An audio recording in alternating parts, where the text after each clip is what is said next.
2022년 7월 14일 쉴만한 물가교회 온라인 새벽 예배에 오신 여러분들을 주님의 이름으로 환영합니다. 오늘 우리들은 이사야서 9장 4절에서 6절 말씀을 근거해서 고통을 꺾으시는 하나님이라는 제목을 가지고 함께 하나님의 말씀을 생각해 보길 원합니다. 하나님께서 보여주시는 평강의 왕의 모습은 그 누구도 기대하지 못하는 상황 가운데에서 이루어지고 있습니다. 아수르가 북이스라엘을 침공하여서 스불론과 납달리가 폐허가 되었을 때에 하나님의 약속은 흑암이 없어지고 영화롭게 하시겠다라는 약속입니다. 또한 그들이 큰 빛을 보고 여호와 하나님 앞에서 즐거워할 것이다 라고 말씀을 하고 있는데, 이 즐거움을 두 가지 비유로 설명을 하고 있습니다.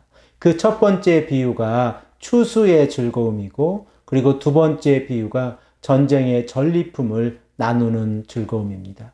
하나님께서는 이러한 믿음의 확신을 주시기 위해서 두 가지의 사건을 본문 4절에 기록을 하고 있는데, 이 사건은 구약의 사건 가운데에서 하나님의 역사하심을 잘 나타내고 있는 사건입니다. 우리 다 함께 본문 4절의 말씀을 읽겠습니다. 이는 그들이 무겁게 맨 멍에와 그들의 어깨의 채찍과 그 압제자의 막대기를 주께서 꺾으시되 미디안의 날과 같이 하셨음이니라. 하나님께서 첫 번째 사용하고 있는 이 사건은 출애굽의 사건입니다. 우리들은 이스라엘 백성들이 애굽 땅에서 얼마나 어렵고 힘든 삶을 살아가고 있었는지를 잘 알고 있습니다. 본문 4절의 말씀을 보면 무겁게 맨 멍에와 어깨의 채찍과 압제자의 막대기라는 표현을 통하여 이스라엘 백성들이 애굽 땅에서 고통 가운데에서 살아가고 있었던 것을 깨닫게 합니다. 그러나 하나님께서는 그 누구도 기대하지 못하는 상황 가운데에서 모세를 준비시켜서 이스라엘 백성들을 출애굽시키셨습니다. 바로 이러한 모습을 통하여 하나님의 역사하심을 우리는 깨닫게 되어집니다. 그리고 또한 하나님께서는 오늘 본문 4절 하반절 말씀에 미디안의 날과 같이 하셨음이니이다 라고 말씀을 하고 있습니다. 우리들은 사사기 6장에서 8장의 말씀을 통하여 기드온의 300명의 용사들과 미디안과의 전쟁에서 승리하는 모습을 알고 있고, 기드온의 300명의 용사들의 이 전쟁의 승리를 통하여 스불론과 납달리 땅이 회복되어지는 모습을 잘 알고 있습니다. 그리고 또한 기드온의 300명의 용사들이 미디안과의 전쟁에서 승리를 할 때 사용한 것이 무엇입니까? 바로 횃불입니다. 이 횃불의 이미지와 이사야서 9장에서 사용되어지고 있는 큰 빛의 이미지와 연결을 해보면 하나님께서 이사야서를 통하여 이 미디안의 사건을 다시 한번 상기시키는 것은 이 스불론과 납달리 땅에만 주어지는 평화의 모습이 아니라 하나님의 백성들에게 주어지는 메시아의 모습, 평화의 모습을 보여주고 있습니다. 그리고 오늘 본문 5절의 말씀을 보면 더 이상 전쟁을 위해서 군화나 군복도 필요하지 않은 모습을 기록을 하고 있습니다. 우리 다 함께 5절의 말씀을 읽겠습니다. 어지러이 싸우는 군인들의 신과 피 묻은 겉옷이 불의 섭같이 살라지리니. 더 이상 군인들의 군화나 군복이 필요하지 않은 상황이 되어졌습니다. 더 이상 전쟁이 없는 상황 가운데에서 전쟁의 용품들은 다 불태워버리는 모습이 기록되어져 있습니다. 그리고 6절의 말씀을 보면 한 아이가 태어날 것인데, 이 아이를 통하여 이렇게 평화의 모습이 이루어져 갈 것이다 라고 말씀을 하고 있습니다. 우리 다 함께 본문 6절의 말씀을 읽겠습니다. 이는 한 아이가 우리에게 낳고 한 아들을 우리에게 주신 바 되었는데 그의 어깨에는 정사를 메었고 그의 이름은 기묘자라 묘사라 전능하신 하나님이라 영존하시는 아버지라 평강의 왕이라 할 것임이라. 이 아이가 어깨에 정사를 메었고 라고 하는 표현은 그 어깨에 주권을 가지고 있다라고 하는 표현입니다. 그리고 또한 이 아이의 주권은 하나님께서 이 이스라엘 백성들에게 기묘자라, 묘사라라고 하는 이 표현으로 시작을 해서 전능하신 하나님이고 영존하신 아버지이고 평강의 왕으로 표현을 하고 있습니다.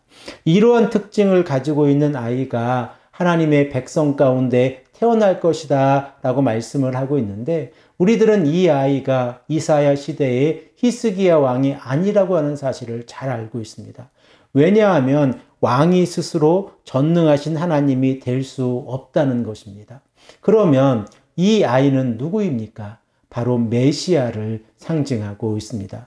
오늘 이 시간은 메시아의 상징 가운데에서 가장 첫 번째 특징인 기묘자라, 묘사라라고 하는 이 의미를 생각해 보기를 원하는데, 구약 성경에서 기묘자라고 표현되어져 있는 이 표현은 하나님의 심판과 구속의 행위에서 놀라움을 표현하는 표현입니다. 그러므로 기묘자라고 하는 이 표현을 통해서 하나님께서는 놀라운 전략가이다라는 것을 표현하고 있습니다.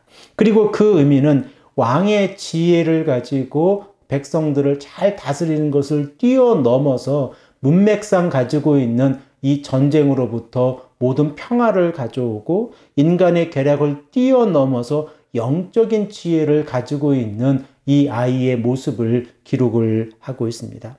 우리들은 전능하신 하나님에서 평강의 왕까지는 금요일 새벽 예배 시간을 통하여 이 말씀을 생각해 보기를 원합니다. 오늘 우리가 이 말씀을 읽고 나서 우리들의 삶에 이 말씀을 적용해 보기를 원합니다. 우리들의 삶 가운데에서도 하나님께서 우리들의 삶을 간섭하셔서 그 누구도 기대하지 못하는 상황 가운데에서 하나님의 은혜를 경험할 때가 있지 않습니까? 바로 그 시간이 하나님께서 우리의 삶을 만져주시고 이끌어가 주시는 시간입니다.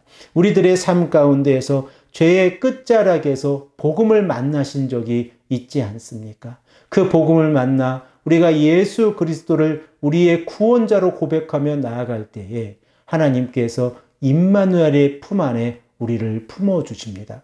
그리고 우리의 삶 가운데에서 하나님의 놀라운 역사하심을 보여주실 것인데, 우리가 예수 그리스도를 믿고 의지하며 하나님의 나라를 바라보며 살아갈 때 이루어지는 일들입니다. 사랑하는 성도 여러분, 오늘 이 아침에 우리가 간절히 하나님 앞에서 기도하기는 우리의 삶 가운데에서 하나님께서 개입하시고 역사하셔서 그 누구도 기대하지 못하는 상황 가운데에서 하나님의 은혜를 경험하고 우리가 하나님을 찾고 간절히 부르짖을 때에 하나님의 놀라운 역사하심이 우리들의 삶 가운데에서 이루어지기를 간절히 소망합니다. 함께 기도하겠습니다. 아버지 하나님, 감사합니다. 오늘도 우리에게 말씀하셔서 하나님의 음성을 듣게 하시고 하나님의 말씀이 우리의 삶 가운데에서 이루어지게 하시니 감사합니다. 어려움과 힘든 가운데 있는 귀한 성도님들 한 분 한 분을 하나님 만져주시고, 또 하나님 또한 하나님께서 임마누엘의 그 품 안에 품어주셔서 하나님의 놀라운 역사가 하나님의 말씀을 듣는 귀한 성도님들의 삶 가운데에서 일어날 수 있도록 인도하여 주시옵소서. 감사드리오며 사랑이 많으신 예수 그리스도의 이름으로 간절히 기도합니다. 아멘.